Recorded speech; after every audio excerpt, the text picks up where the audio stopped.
yeah, where do you stand on SEDA? Just to clarify, it's a southeast development area, which will greatly expand the city south and eastward by mega amount, at least in the proposals right now. So where do you stand on SEDA?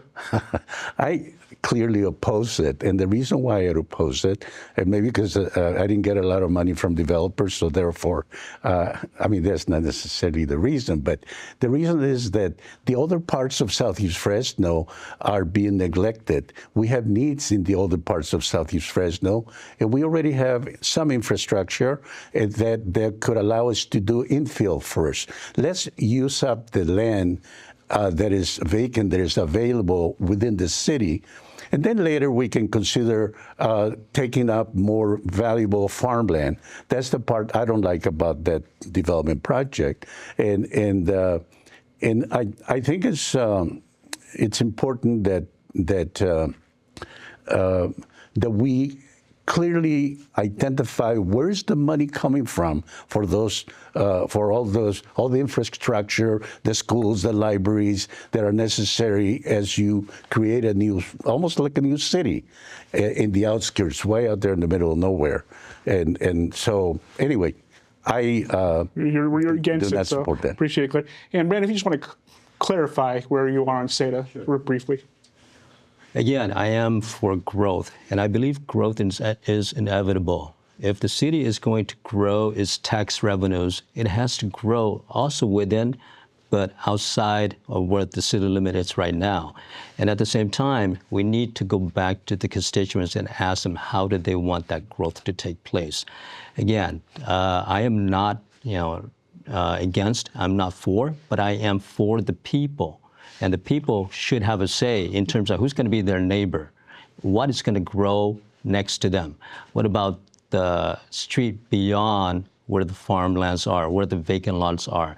You go to certain communities and you talk to them and you listen to them. And that's how it should be a partnership between City Hall and the voters in District 5. All right, we got one against, we got one neutral. Elizabeth, I guess you can be the tiebreaker. Where are you on SEDA? I don't think it's that simple. So here's what I'll say.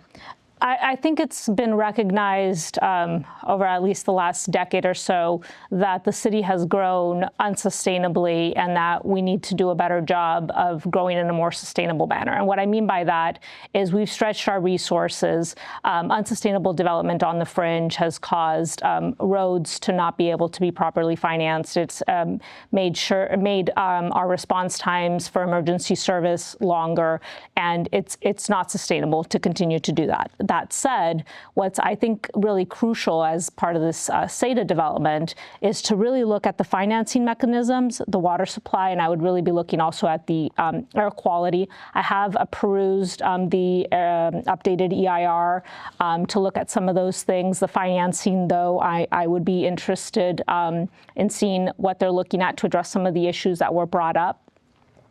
So that'll be important as I look forward to making a decision on So it sounds like you could be a yes, assuming these things are... I think we definitely need growth. We definitely will grow at some point. We need investment, and the way we do it needs to be smart. And so how we finance all the infrastructure is going to be important. And so that'll be what it hinges on, because at some point we're going to grow. It makes sense to plan it out. It makes sense to do it holistically and to be thinking about the future, because this isn't going to happen tomorrow. This is a couple decades out. So it makes sense to do it. It makes sense to think about it. It makes sense to earmark it.